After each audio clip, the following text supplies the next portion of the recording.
Good morning అందరికీ. Sorry ఈరోజు speciality అయితే లేట్ అయింది.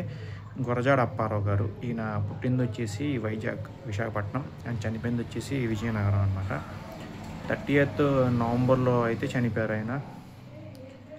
దాదాపు 110 years అవుతుంది ఆయన చనిపోయి కూడా. అంటే 1815లో చనిపోయారు అనమాట.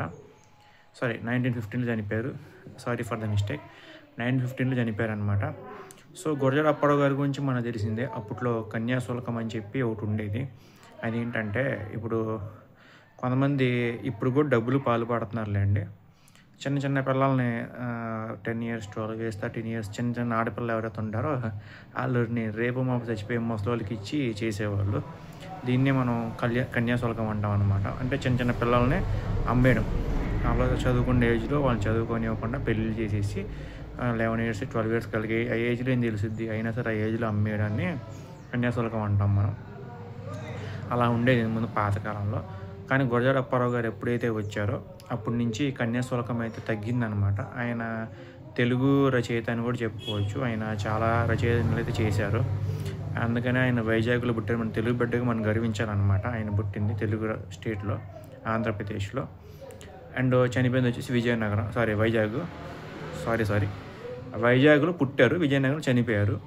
నాకు ఈ రెండు కన్ఫ్యూజ్ అవుతుంటాయి, వైజాగ్ విజయనగరం. ఏమనుకోకండి. అండ్ అటు నుంచి వచ్చేసి ఈరోజు 110th డెత్ డే అనమాట అయింది. జోహార్ సార్, అమర్ రహే. అండ్ సెల్యూట్ కూడా చేయాలి ఆయనకి. ఎందుకంటే కన్యాశుల్కం అనేది నార్మల్ మూఢనమ్మకం కాదనమాట. అది అప్పట్లో సెకండ్ మ్యారేజ్ వాళ్ళకి, థర్డ్ మ్యారేజ్ ముసలి వాళ్ళకి, రేపు మా పోతారు అనుకున్న వాళ్ళకి ఇచ్చుకునేవాళ్ళు అమ్మాయిని. ఇప్పుడు కూడా డబ్బులు ఉంటే ఎవరికి పడితే వాళ్ళకి ఇస్తున్నారులేండి అమ్మాయిని. పశువులు కంటే దారుణంగా అమ్మేస్తున్నారు, అది వేరే మ్యాటర్.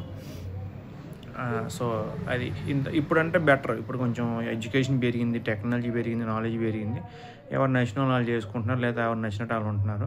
ఇంతకుముందు ఇంత టెక్నాలజీ, ఇంత నాలెడ్జ్ లేని టైంలో కూడా అట్లా చేసేవాళ్ళు అనమాట. సో నేను దాన్ని అయితే ప్రోత్సహించను.